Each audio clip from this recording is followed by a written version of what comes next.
اب آپ سمجھتے ہیں کہ اس حکومت میں اسٹیبلشمنٹ کا کوئی کردار ہے، بلز کے معاملے میں کوئی عمل دخل ہے؟ اگر ان کا کردار ہو اور انہیں پاس کروانا ہو تو آپ پچھلے 2-3 ہفتے سے سینٹ میں دیکھ رہے ہیں کہ جب بھی ان سے متعلقہ کوئی بل آیا ہے تو اس پہ اچھا خاصا بحث مباحثہ ہوا ہے. وہ بلز کمیٹیز میں گئے ہیں، انہیں ایگزامن کیا گیا، ان کی کلوز بائی کلوز ریڈنگ کی گئی. اگلے روز وہ NLC والا بل تھا آپ کے سامنے ہے، اس کی جو 12-13 کلوزز تھی میں نے ساری کی ساری پڑھی وہاں پہ. آج آفیشل سیکرٹ کا آپ نے دیکھا جس طرح سے پوسٹ مارٹم کیا گیا اور اس کو، اور یہ اچھی بات ہے، یہ ہونا چاہیے.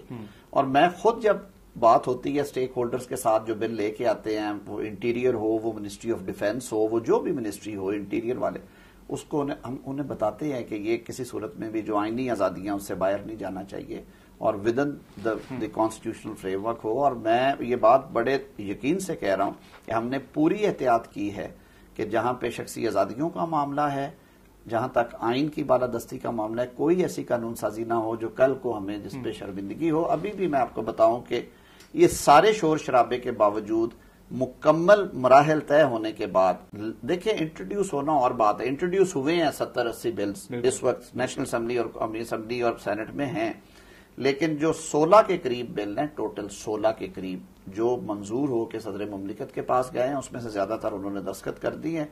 اگلے 1-2 روز میں وہ بھی آ جائیں گے. 3-4 قوانین ایسے ہیں جو آج پاس ہوئے ہیں، جب نیشنل اسمبلی میں جائیں گے اگر وہاں سے پاس ہو جاتے ہیں تو وہ بھجوائے. میں نہیں سمجھتا 20 سے زیادہ ہیں.